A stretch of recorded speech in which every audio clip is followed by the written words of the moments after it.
Oi, gente. Então a gente vai continuar falando, tá, sobre reprodução. Então a gente já viu aula passada sobre reprodução assexuada, né? E agora a gente vai ver sobre reprodução sexuada. Então a gente vai ver agora a reprodução sexuada em insetos, tá? Em peixes, tá?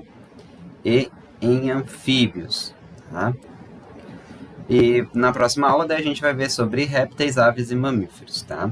Então o que a gente tem que analisar aqui no começo, tá? Então a gente vai ver primeiro sobre reprodução sexuada nos insetos, tá? O que quer dizer sexuada? Sexuada então quer dizer que precisa de dois indivíduos para realizar a reprodução para surgir um novo, ou seja, precisa tanto do indivíduo macho quanto do indivíduo fêmea, né? Eles vão se cruzar, vão acasalar e dali vai originar um novo ser. Então, sexuada, o próprio nome já diz, precisa do ato sexual para que ocorra o surgimento de um novo indivíduo, certo? Então, para que a gente comece, vamos entender um pouquinho sobre o grupo dos insetos, tá? Então, os insetos, tá? É o maior grupo de seres vivos que existe hoje, tá? Então, os insetos, a gente chama eles de artrópodes. Por que artrópodes? Se a gente pegar, por exemplo, aqui a pulga, ó, isso aqui é uma pulga, né? Aqui a gente está vendo ela com a ajuda do microscópio. A pata dela tem uma articulação, olha só. Tá? Aqui tem uma bolinha ali na tela do computador que dá para vocês observar a articulação da pulga. Então, quer dizer, artrópode quer dizer, artro vem de articulação, tá? E pod vem de pés, então pés articulados, tá? Quais são outros seres que pertencem ao grupo dos artrópodes, né? As aranhas também pertencem ao grupo dos artrópodes, os escorpiões, os ciris e os caranguejos, tá? São alguns exemplos que o professor botou aqui. O ano passado, lá no 7º ano, vocês já estudaram um pouco sobre os animais, tá? E vocês lembram que os insetos, eles pertencem ao grupo dos invertebrados. O que isso quer dizer? Que eles não têm um esqueleto dentro deles. Ou seja, eles ficam cobertos por uma carapaça. Tá vendo aqui que tem a foto da joaninha, tá? Isso aqui também é digamos que seria uma asa, tá? E ela tem um carboidrato chamado quitina.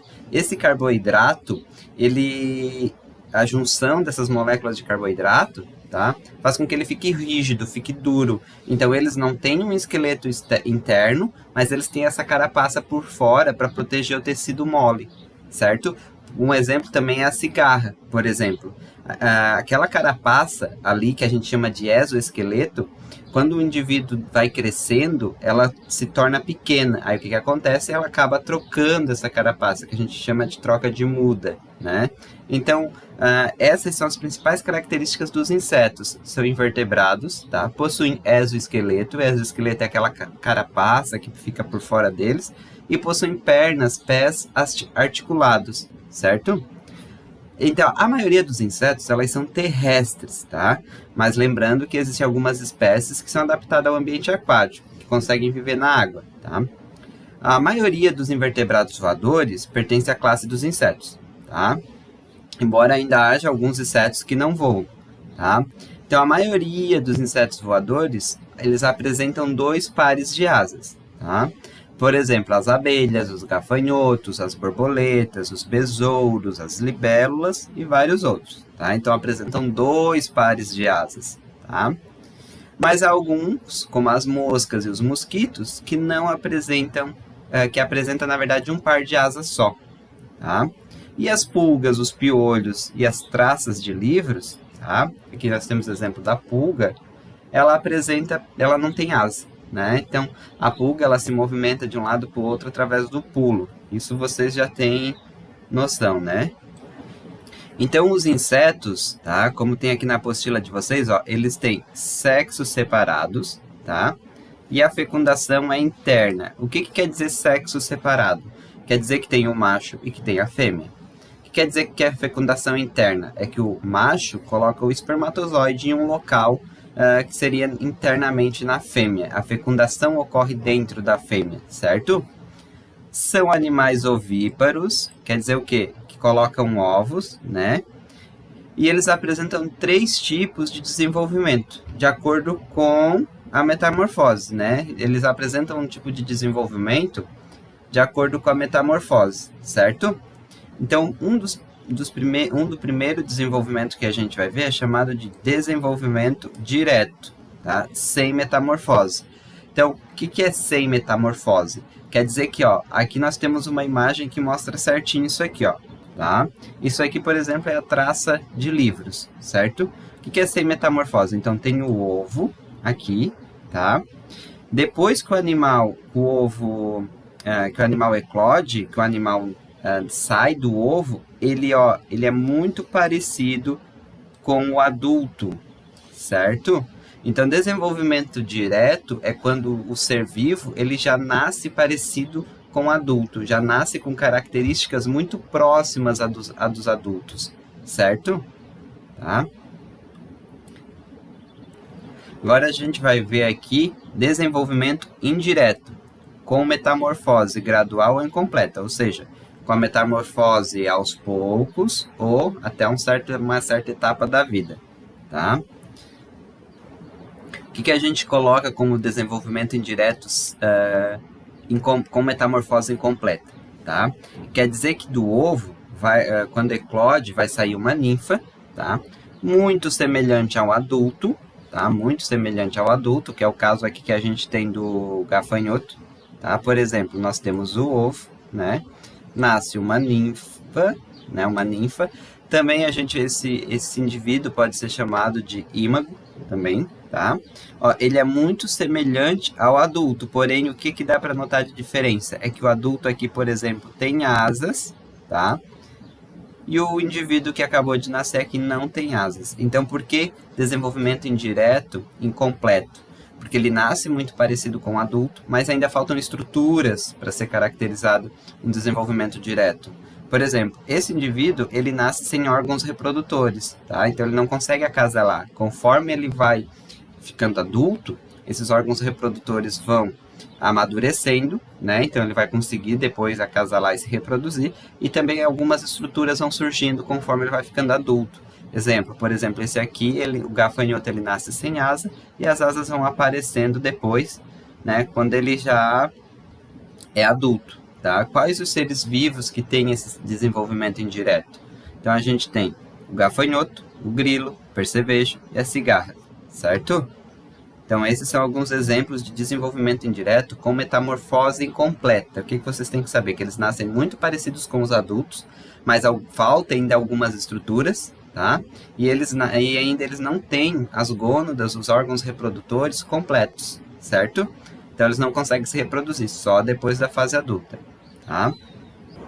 Tá, agora a gente vai ver o desenvolvimento indireto com metamorfose completa, ou seja, ele vai nascer bem diferente do adulto, tá?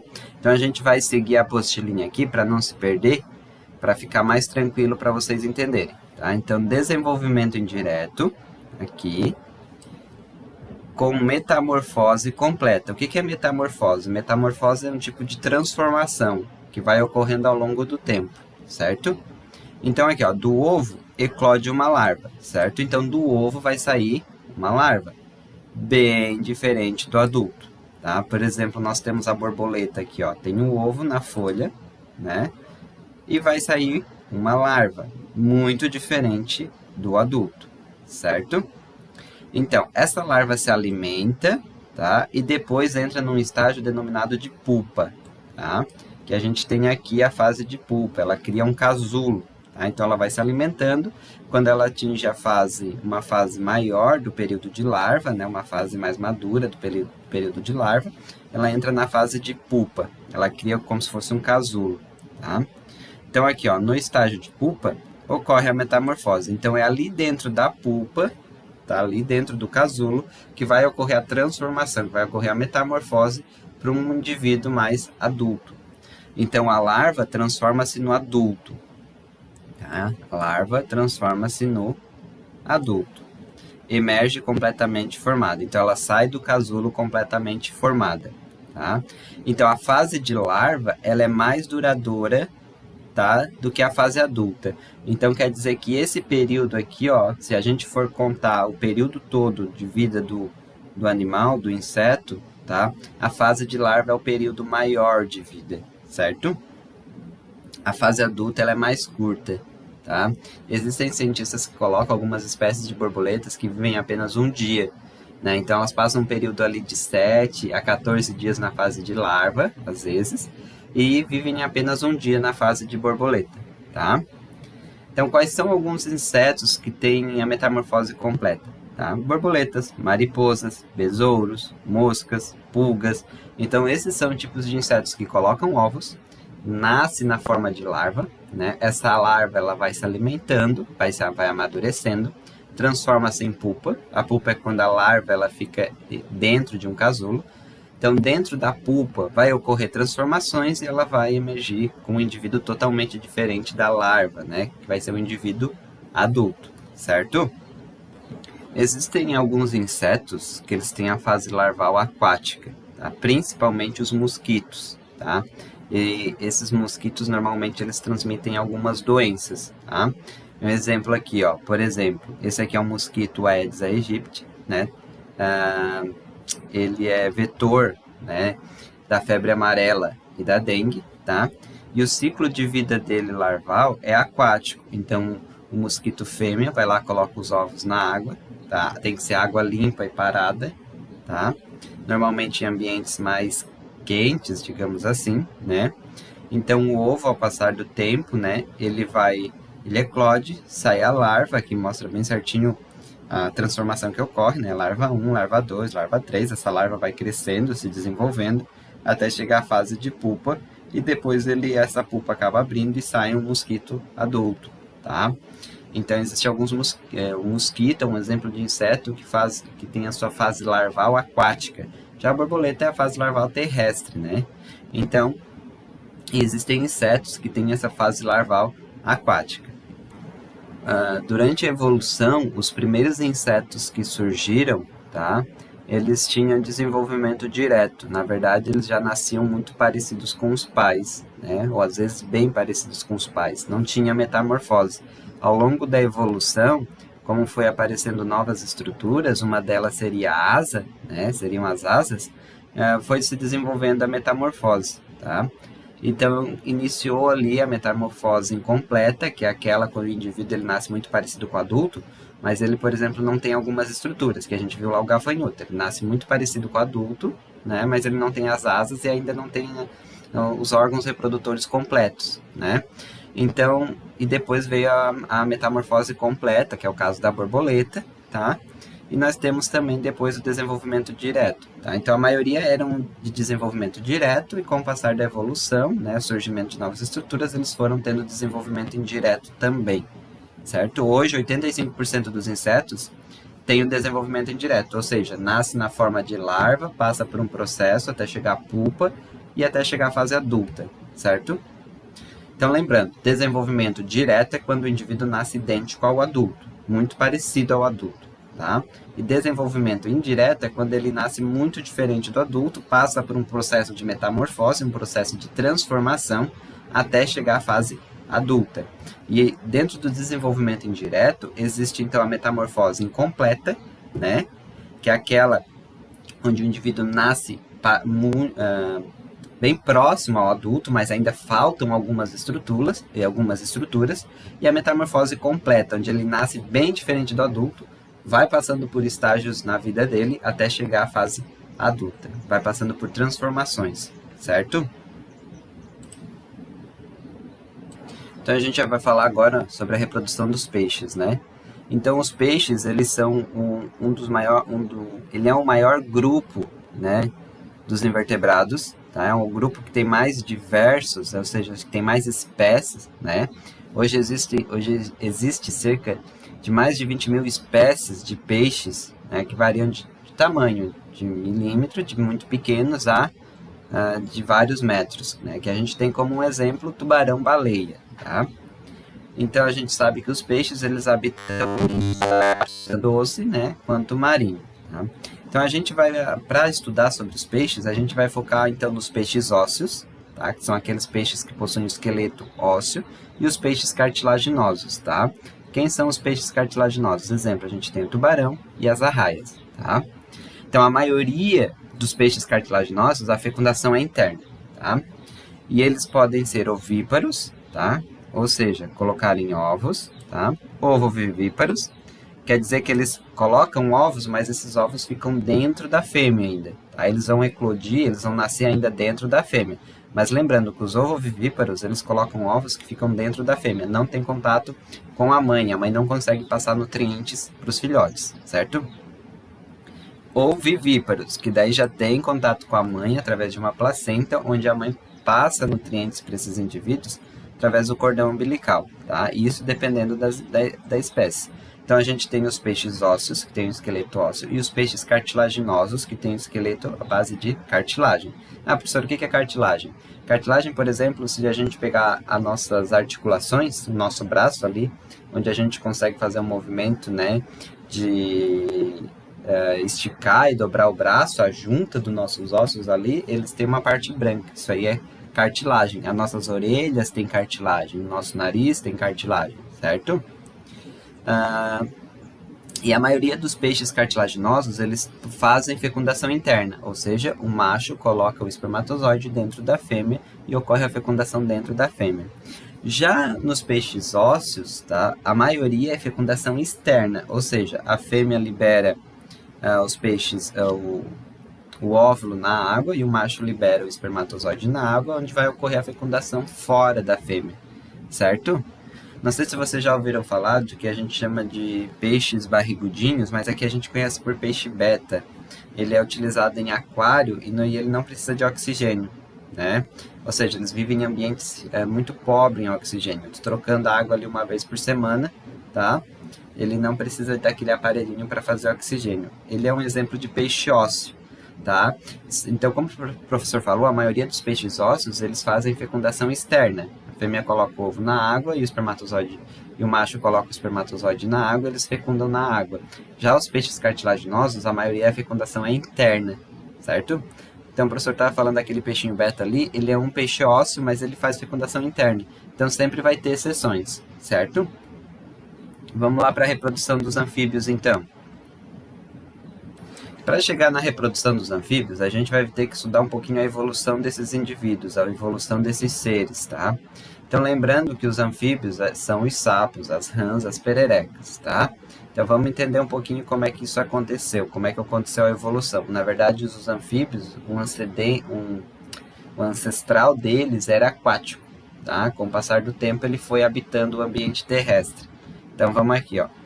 Há mais de 350 milhões de anos, o planeta Terra era ocupado por vários tipos de animais e entre os vertebrados só havia os peixes. Então, há 350 milhões de anos atrás, né, o nosso planeta Terra, haviam só os peixes, tá? Alguns viviam em água doce e outros em água salgada, certo, gente? Então, os ambientes aquáticos e os terrestres apresentavam características diferentes. Isso a gente sabe até hoje, né? Que o ambiente aquático e o ambiente terrestre eles são muito diferentes, né? As características que reduzem ou evitam a perda de água no corpo foram evolutivamente selecionadas, possibilitando aos animais a ocupação do ambiente terrestre. O que isso quer dizer? Que esses indivíduos anfíbios eles adquiriram uma característica que não deixava eles perderem água para o ambiente. Por mais calor que fosse, eles conseguiam guardar água dentro deles. Essa característica que seria a pele, né? Essa característica de conseguir guardar água, de não perder água para o ambiente, tá? Fez com que eles conseguissem conquistar o ambiente terrestre, ou seja, sair da água e mudar para o ambiente terrestre. Outra modificação importante foi a independência da água. Então, eles não precisavam mais da água para se locomover e também para fazer reprodução. Aqui a gente tem um exemplo de um peixe, ó, que sofreu modificação, tá? Ele sofreu modificação e ele conseguiu, com o passar do tempo, foi sofrendo evolução. As nadadeiras foram trocadas por patas, tá? E ele conseguiu então habitar o ambiente terrestre. Então, os primeiros seres vivos que conseguiram habitar o ambiente terrestre foram os anfíbios, tá? Então, eles eram peixes que sofreram modificações, ou seja, as nadadeiras foram se modificando, tá? Ao longo do tempo, através da evolução, se tornando patas. Dessa forma, eles conseguiram habitar o ambiente terrestre, tá? Surgiram novas estruturas, como também o desenvolvimento do pulmão, que é uma estrutura capaz de respirar o oxigênio, né? Respirar fora da água. A pele também, aquela camada, aquela gosma que eles soltam para não perder a água para o ambiente, tá? Então, isso são características que fizeram com que os anfíbios conseguissem sair do ambiente aquático para o terrestre, tá? Mas mesmo assim, ainda tem uma característica importante nos anfíbios que leva ao tempo que eles eram aquáticos, como a reprodução. Se vocês lembram, tá? Como a gente vai ver aqui embaixo, o professor não colocou aqui, né? Mas os anfíbios, por exemplo, a reprodução deles, tá? É aquática, ou seja, o sapo fêmea, tá? Ele coloca os ovos na água e o sapo macho ele coloca os espermatozoides também na água. O macho fica em cima da fêmea, conforme a fêmea vai liberando os ovos, ele vai liberando os espermatozoides e a fecundação ocorre dentro da água. E eles também têm um processo de metamorfose, ou seja, um processo de desenvolvimento indireto. Primeiro tem o ovo, a fase larval, tá? Que é o girino, depois ele vai se modificando até se tornar o sapo. Tanto que no início, depois que ele nasce, ali que o ovo eclode, ele tem cauda, tá? E depois ele vai perdendo a cauda até se tornar o próprio sapo, certo? Então é isso, gente. O que o professor quer que vocês consigam lembrar dessa aula, tá? Que existem dois tipos de reprodução sexuada. Existe o desenvolvimento direto, onde o indivíduo ele nasce bem parecido com o desenvolvimento direto, que ele nasce idêntico ao adulto, e o desenvolvimento indireto, que ele nasce de uma forma larval, né? Ele passa por alguns estágios da vida dele até chegar à fase adulta. Então ele nasce do ovo, nasce uma larva, essa larva vai crescendo, se desenvolvendo, vai formar uma pupa, dentro da pupa vai ocorrer várias transformações, várias modificações, até ele sair de uma forma, na forma adulta.